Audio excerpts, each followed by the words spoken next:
Hello, Esther, we can't hear you. Thank you so much, Celine. Hello and welcome to the Meguilat class. I hope everybody's doing great. Bezrat Hashem. If you are not yet on your way, join us because Rabbi Masri is on his way almost, he will be joining us very soon, Bezrat Hashem. And I don't want you to miss him. It's such a special treat to have Rabbi Masri with us today. And I'm just going to do something because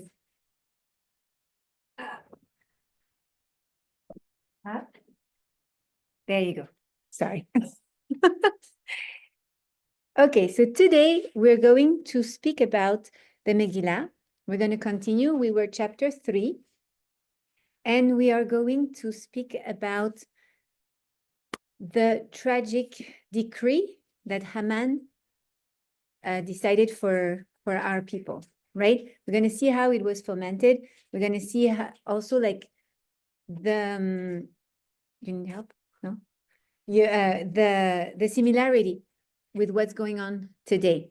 It's very striking.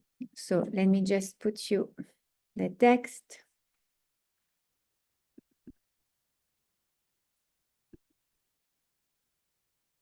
And we're just going to review a little bit from last week. Last week we ended on verse 2 of the Megillah. We were saying that Haman voted a law that all the people of the empire needed to kneel down before him, right? And we said everyone would kneel before him, would bend down to him, but Mordechai. Why? Because Mordechai HaYehudi had a few reasons not to bend to him. First, there was a law. We can ask ourselves, why didn't he just respect the law? There is something in the Torah that when there is a law in the country, unless it's really against the Torah, then you have to respect the law. So if the prime minister of the country asked for everyone to bow down, maybe he could have bowed down to him. But there was a few things. First, because Haman was wearing a small idol underneath his clothes, and Mordechai didn't want to bend down to that idol. He didn't want to do any avodah zarah. Second, because a very interesting contract, and I want you to know that because it will come back later on during the story of the Megillah. A long time ago, both Haman and Mordechai had been generals in Achashverosh's army, okay? And they found themselves in the desert. And again, as if it was a coincidence, I put you a lot of things so you can put them inside. You don't need to take them all. If you don't want, you can leave on the side. But at that time, we are going to see, so it was a long time before the Megillah, right? Before the story of the Megillah, and yet we already see the hand of HaKadosh Baruch Hu here.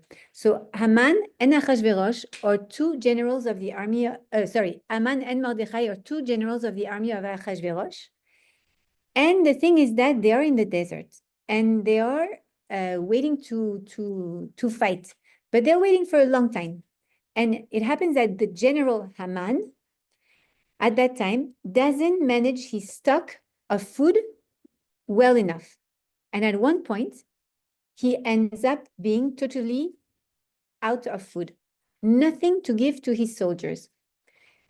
He calls another general, which happens to be Mordechai HaYehudi, and he says, Mordechai, do you have anything to give me? Because we don't have anything for the soldiers.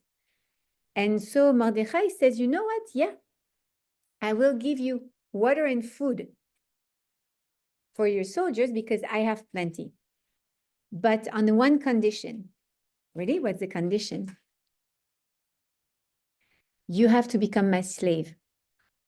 So Mordechai manages to get Haman way before the Megillah to become his slave in order to give him the water and food that he needs for his soldiers. They are in the army. He has no other choice. But why is it important to know that? for several reasons. First, because we start understanding where the rivalry between Haman and Mordechai comes from. Why Haman, even when he passed the decree that all the people of the nation were supposed to bend down to him, why did Mordechai didn't bend down to him? Because he had a contract with Haman, that Haman was his slave. He's not going to bend down to his slave. And very interesting, in that desert, they didn't have where to sign. So Haman and Mordechai signed a contract on the shoe of Mordechai. On the shoe of Mordechai was written the contract that Haman was now the slave of Mordechai because he gave him that food for the soldiers. And so every time that Mordechai was coming to the palace, and he was going there almost every day, and he would pass by Haman, he would show him his shoe. Not only was he not bending to him like that, but he was showing his shoe saying, you know why I'm not bending to you? Because you're my slave. Remember that? You're my slave. I could use that to put power on you, but I'm not going to do that. Just know that I will not bend down to you. Okay, so that was a part of the story that happened before the Megillah. Now we see that Haman has a new plan. His plan, now that he has destroyed, that he has killed Vashti and everything, is to get rid of all the Jews of the empire.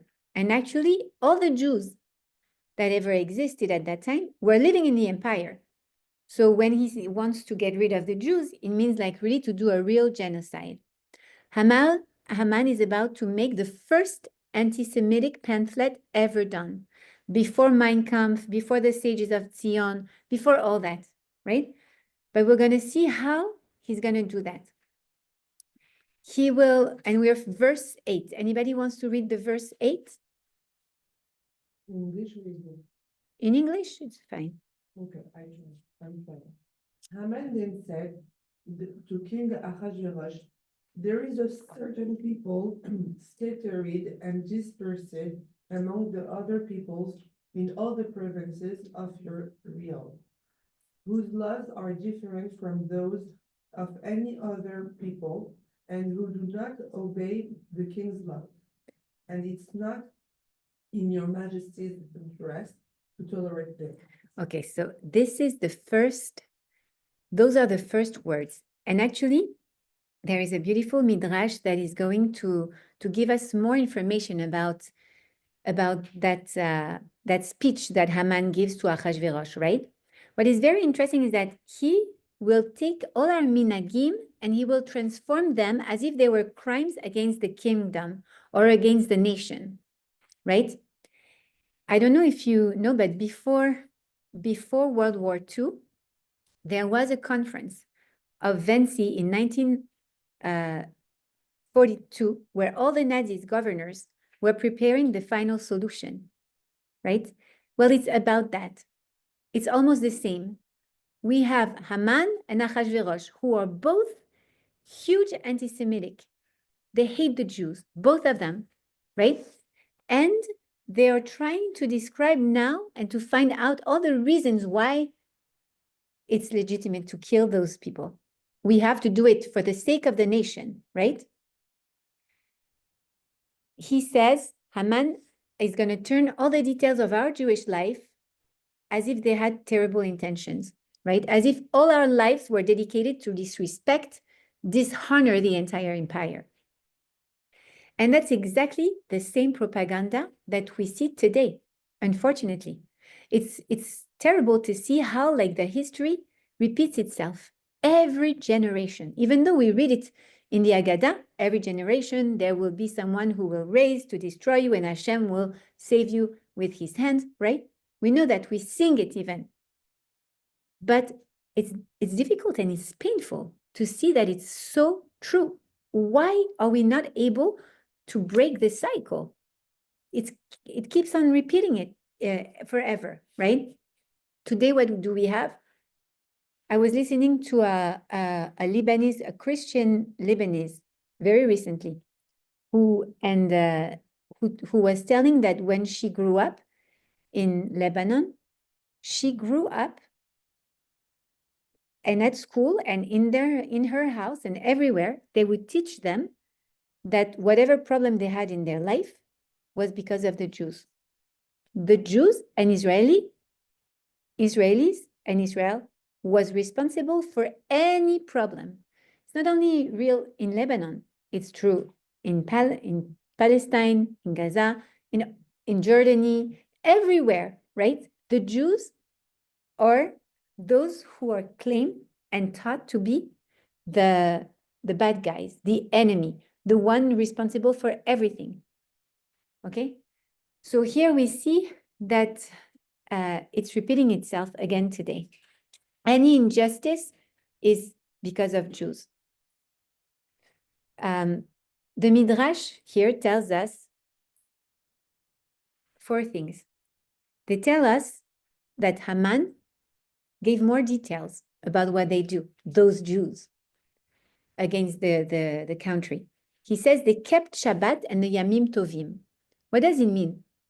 Honestly, like, well, for us, it's pretty good. They kept Shabbat and the Yamim Tovim. It's good, right? They were good Jews. Yeah, but do you know what it means, Achashverosh? It means that they don't work. They don't participate to the effort to strengthen the empire. And they have so many vacations, right? So that's not good to the nation. Then he adds, they pray 3 times a day.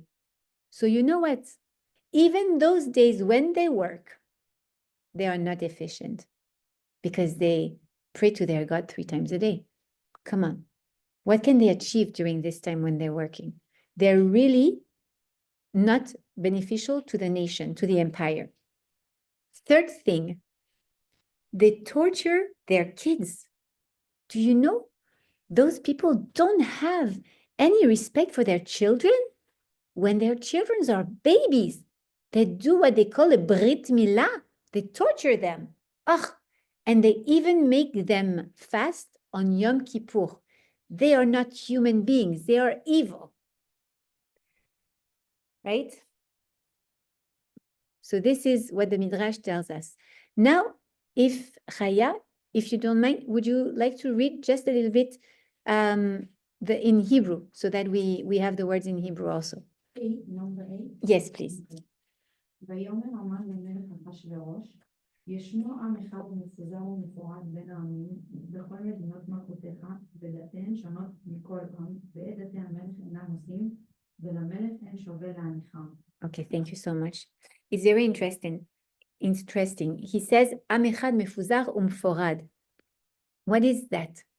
And that, to me, today, when I was preparing the class a little bit earlier, and I was like, oh my God, this is so actual. This is exactly what we went through. עם אחד מפוזר ומפורד, scattered and different. There is one nation, עם אחד. There is one nation. They don't name him. They don't say it's the Jewish people. Scattered. What does scattered mean? Mefuzar means scattered. There is no unity. There is a lack of achdut. You know, there are some that have a kippah, shruga. There are some that have a kippah, black. There are some that don't even have a kippah. There are some that wear a wig. There are some that wear a techel. There are some that don't even wear anything. There are some that are leftists. There are some that are rightists. And they all disrespect and disregard each other. Wow, wow, wow. To me, it brought me back to October 6th. October 6th, where Rehov Kaplan, there was so many manifestations. Jews against Jews. And what's happening? Haman is underlining. Here is something important. This division of the Jews puts them in jeopardy spiritually. They are mefuzar. They are separated. They are scattered. There is no unity. Am Israel ze Am Echad. We're supposed to be one. And you know what? There is no unity. Look at them. They're fighting among brothers. And why is it putting them at jeopardy? Why are they vulnerable, says Aman? Because when they are not united, they are not protected the same way by HaKadosh Baruch Hu. Hashem cannot protect them the same way when there is such a division, a partition. Because in order for HaKadosh Baruch Hu to protect Am Israel, we need the achdut, the unity, the connection, the oneness. Right? So as Haman says to Achashverosh, they are weak now. October 6th, we were weak because of that division. And I'm speaking at a Z3 convention on this Sunday at the Mar JCC. It's a Zionist 3.0 convention. It's an organization that is going to be here in Miami for the first time, Bezrat Hashem, but they're in Palo Alto for many years in California. And they asked me to speak about how to rebuild Am Israel. And honestly, when I read that, I'm like, wow, we've been through that so many centuries, and we're still recreating the same thing. Do we realize that Haman is saying there is one people that should be united, and they are not? They are fighting amongst each other. And this is why we can attack them. This is why we can massacre them. This is why we can destroy them, because they are lacking unity. I was speaking with several people from Israel to prepare that conference. And one of them told me, you know what happened on October 6th? We were so sure of ourselves. We were so sure that we were so strong. We had the best high tech. We thought we had the best army. We were teaching so many people how to fight, how to defend yourself. We thought we had the best agriculture. We thought we had the best everything. We were so strong. And everybody thought that it was because of them, but they hated each other. And she told me it brought us to a point on October 7th, we realized we're lacking one thing. We're lacking the unity, the ardut. There's something, okay, we don't agree. Okay, there's a lot of machloket. Okay, it's true. Rightists and leftists do not agree even today, and it's fine. But there's something higher that connects us to one another. There is our essence. Am Israel, we're one. And the day we will understand that, we will be strong. And what happened right after October 7th is terrible, because October 7th is called the Mashber. It broke us, it scattered us. But through that opening, it enabled us to see that we are not complete without the other. I saw so many people, whether they were bankers, they were businessmen or whatever, going to the kibbutzim to rebuild, to harvest the avocado, the pomegranates, the potatoes, the sweet potatoes, right? Why? Because it doesn't matter that those kibbutznik disagree with my way of seeing the world. They are my brothers, above all, and I'm here for them. It's like in a family. Sometimes you disagree with your brother. I don't agree with you. We don't have the same point of view. But you know what? The blood, the DNA is one. And when I read that this morning, also I think because we are very sensitive this last week, I said, wow, why can't we just not forget that? I hope, Bezrat Hashem, with all my heart, that we'll be able to continue after the war with that ardut, with no more separation. But you don't see that the separation is coming back. So listen, I'm going to give you an example. Right now I'm hosting one of my niece, well, not a niece, but the daughter of one of my cousins from Israel. Their neighbor is the aunt. I'm going to give you all the information because I wrote it down. Her name is Genia. Genia. Let me see. Zohar.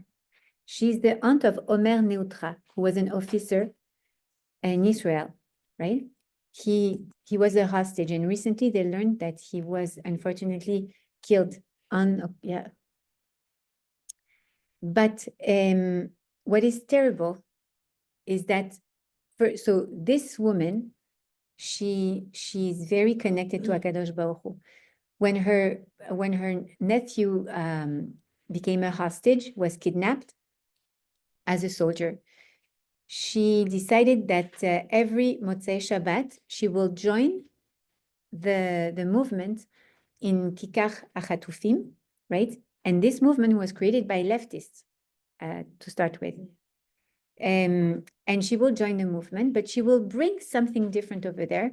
She wanted, of course, like the loud voice to make sure that that the government listens to them and bring back the hostages, does everything they need to bring back the hostages, bring them home. But also she wanted to bring spirituality. She said, we're all here. And she started something that was called Sharim Tfila. And then, because there were a lot of people, so what would they do? They would gather every Motzei Shabbat. I was there in January last year, and we gathered with them at this Sharim Tfila. And they had like Chazanim who would come and sing and pray all together. And they will pray for the return of the hostages. And there were people who were from left. There were people who were very religious. There were people who were believers but didn't really observe. It didn't matter. They were all there praying as one voice for their kids, for their beloved, for their sons to come back. Right? And today she continued. Now it's called Sharim Leshuvan, because she said, like, some people do not connect on the fact that it's tefillah, so we're not going to write it tefillah. But it's very, very special. Like she managed to gather people from all over the spectrum, let's say, right? Her name is Genia Zohar. No, Neutra. Neutra. And she, for instance, is one of the examples, but there are so many examples of women, because a lot of women, and it's interesting that in the story of Purim, it's also a woman. And in the story of Pesach, it's also a woman who enabled the birth, the rebirth of the salvation. But she's bringing people together, and this is so important. I hope, Bezrat Hashem, that when the war stops, we'll be able to continue with that feeling that we're one, and that, okay, it's true, we don't agree, we don't believe in the same things, but there is one thing we believe in: we are one, and that is above anything else. We're one against everybody else, unfortunately. Okay. So that was for Mefuzar. Let me take my notes. And then he says, You know, also in Israel, he said that Hamas and all the terror, all the Arab countries, they watch TV, they see everything, they know exactly, they're happy when they know to use this time because we were so. exactly, listen, they were in our universities. They learned how to crack our systems because they were in our universities. They know everything, they know us. And it's exactly the same. Haman is just an example of the evil and how he functions and how he thinks and how he plans, how he plots against us. And it's still the same today. Then he says, Umforad. What does Meforad means? They are one and they are all different from all the other nations, right? Haman explains actually to Achashverosh, he gives like a crash course on what is Am Israel. Maybe you don't know. Listen, they're one. They are different from all the other nations, right? And you know what makes them different? is that Kol Israel Arevim Ze Leze. They are all interconnected. They are all on the same boat. And because they are on the same boat, listen to that, we're going to find a failure there. They're vulnerable. You know why? Because they're all on the same boat. But some of them, they make holes under their feet, thinking, it's my problem if I don't do this or I don't do that or I don't respect this or I don't respect that. But you know what? If we're all on the same boat, when you create a hole under your own feet, I sink with you. And so Haman says, listen, they are one, they are Arevim, they are responsible for one another. And you know what? That's something good for us. Because right now, they are weak. Because many of them do not respect the Torah. Because many of them do not do do not go with the ways of Hashem. So it weakens them. And they are weak. It's a perfect time to come and to annihilate them. Okay?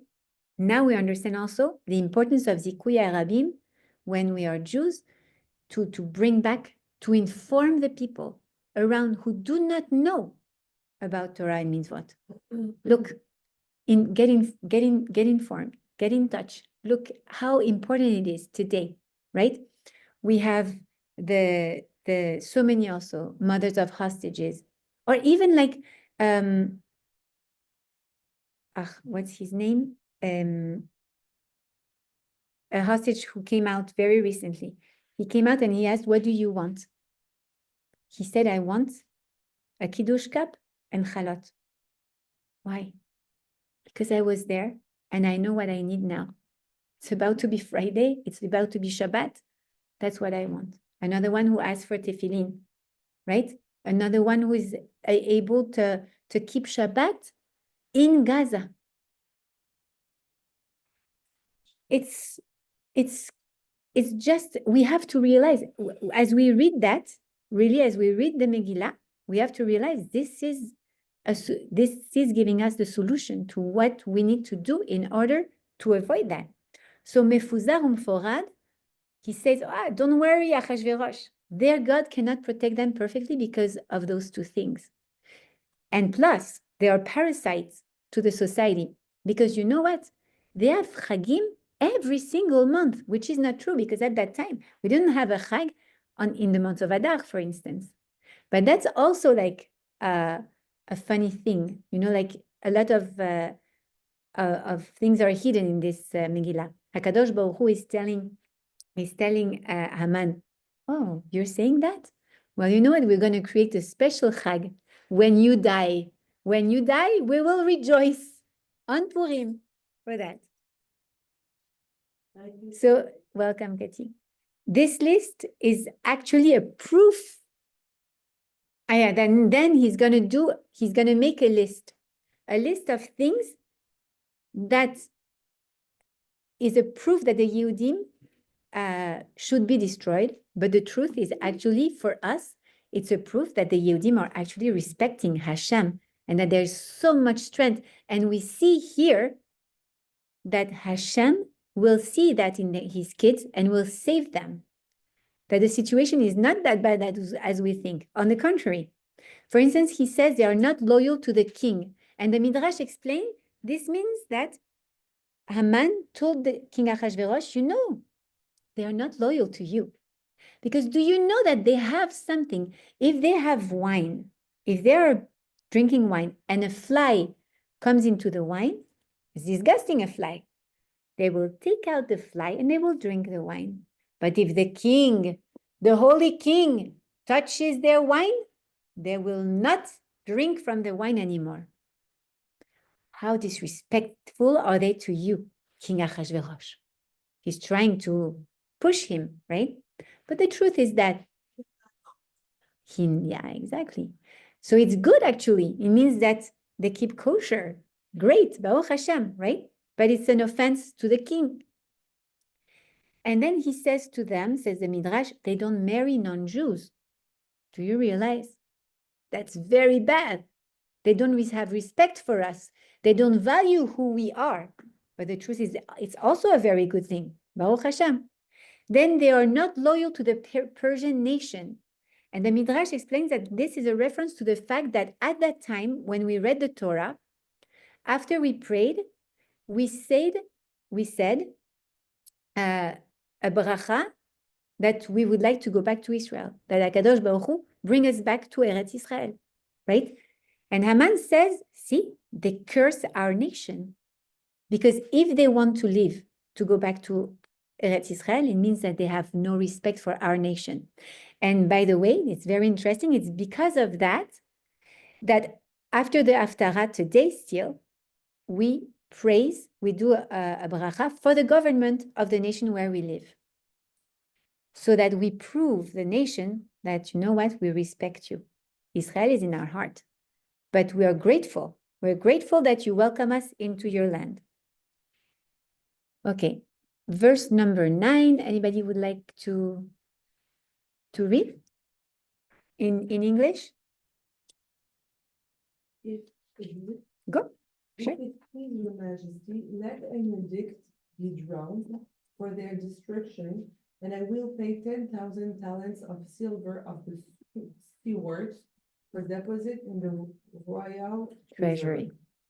Okay, so what is he trying to say? Listen, you might be scared because I know that you're a powerful king. You might be scared that your taxes will reduce. There's a lot of Jews. If we kill them all, no more money in the treasury, right? Don't worry, says Haman. Haman is leavdil like Elon Musk in terms of money. He's the richest person on earth at that time. Yeah, Haman. And so he says, don't worry. Yes. But leavdil, I hope that it's not the same, right? He says, don't worry, I can cover the cost. I'll give you 10,000 kikar of silver.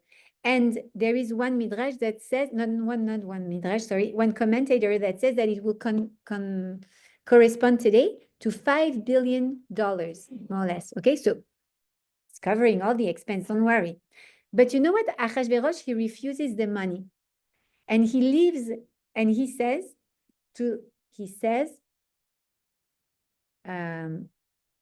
read the number 10.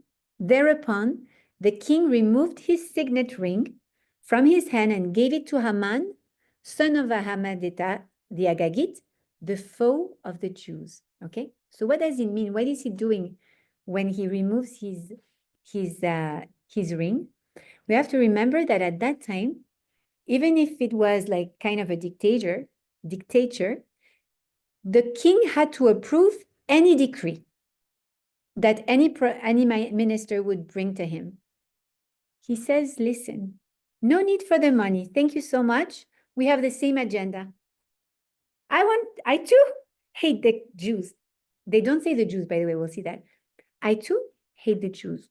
So don't worry, we're on the same page. We have the same agenda. Go for it. But this is also very important because when Hashem makes it happen, that everything is now the responsibility of Haman. He's going to help us at the end of the story when Esther will convince Achashverosh to condemn Haman.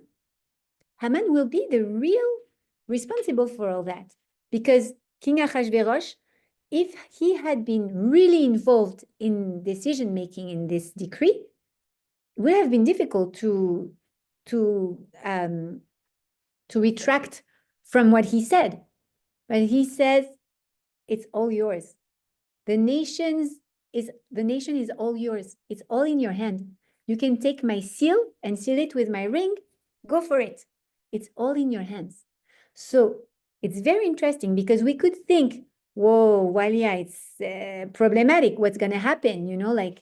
But the truth is that even that is the hand of HaKadosh Baruch Hu. Because if Achashverosh had been responsible of making that decree too, it would have been very difficult to back up on the decision afterwards because he cannot condemn himself, right? But the fact that not one time they speak about the Yehudim, they just speak about that nation, that nation that is keeping Shabbat, that is keeping this, that is keeping that. It's very elusive. So Achashverosh also plays with that and says, you know what? Of course I know really who he's speaking about. But when he said Yishno Amcha. yeah, they never mention the Yehudim. But the truth is that because they don't mention the Yehudim, it will also allow Achashverosh to say to Esther at the end, hey, really? What was the Yehudim? Oh, I had not understood. He said a bad people wanted to destroy my nation. Oh, I'm so sorry. Yeah. In reality, he knows who they're talking about. But right now, the fact that he transfers all the responsibility on the back of Haman is actually a good thing for the Jews. But again, this is the hiddenness of the Megillah. You know, this is a clear example when something looks bad. You never know. Exactly. You're right, Katy. You're right. Yeah. I want to see one more thing before very important thing before Rabbi Masri arrives. I'm just going to check that he... Okay, before Rabbi Masri arrives, I just want to see one more thing.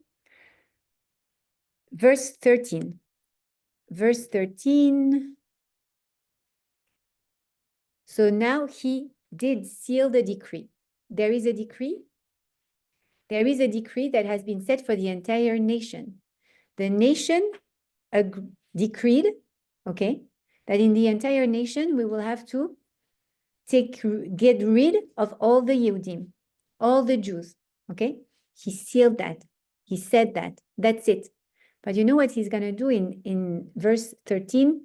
Accordingly, written instructions were dispatched by couriers to all the king's provinces to destroy, massacre, and exterminate all the Jews, young and old, children and women, on a single day, on the 13th day of the 12th month, that is the month of Adar, and to plunder their possessions. Because the story is coming back and it's coming back. It's coming back and it's coming back. So how do you know that this time is the last time?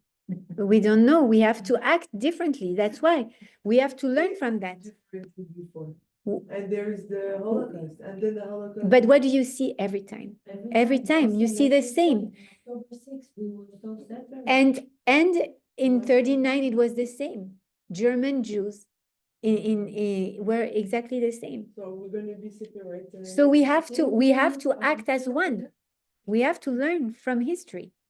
So verse 13 says something very interesting. He's sending letters to all the provinces of the empire to do 4 things. Lehashmid, to destroy. But it's not to destroy, it's to destroy spiritually. Leharog, to massacre physically. Uleaber, to exterminate their existence. And 4th, to plunder their possessions. And unfortunately, this is exactly how all our enemies have been trying to get rid of Am Yisrael until today.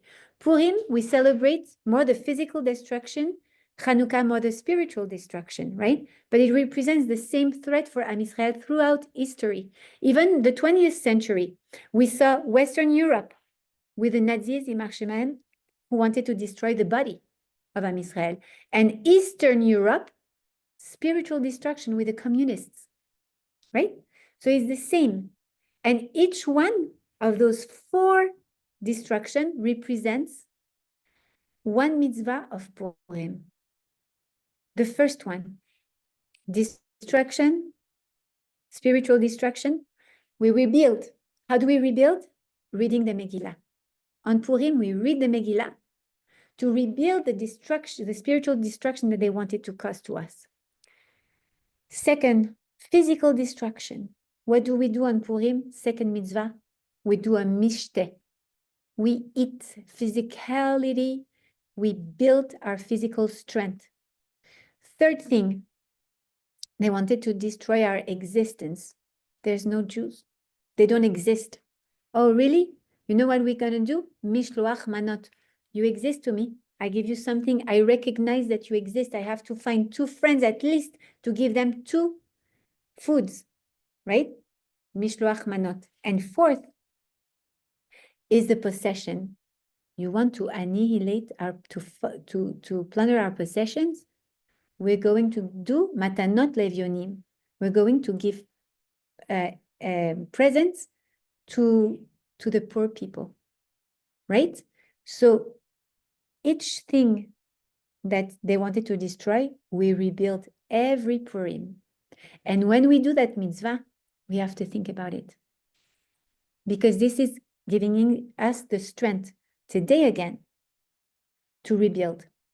Rebuild where they wanted to destroy. And each destruction, each trial of destruction by any of our enemies is actually following those 4 steps. So we have to work on that. On the 13th of Adar, with that letter, those letters that he sent to all the nations, it's not only a right that he gives to all the inhabitants of the empire to kill Jews, it's a duty. You have to kill and massacre the Jews. Imagine the head of Hamas telling everyone, you have to go on October 7th, on the 13th of Adar, on October 7th. You have to go. You get out of Gaza. You break down this frontier. And you kill, and you rape, and you take, and you burn, and you destroy their possessions, themselves, their spiritual, their everything. This is what happened. He gives them a legitimacy to kill. And not only that, you have to. It's mandatory. You have a neighbor that is Jewish, kill him. Where are the justs of the nations? Where are they? In the Second World War, there was people, not a few, but there were people who saved Jews. Where are they in Gaza? Was there one inhabitant that decided to save? Yeah, and no one. We're going to finish that with verse 14. Verse 14, if anybody wants to read in Hebrew, please.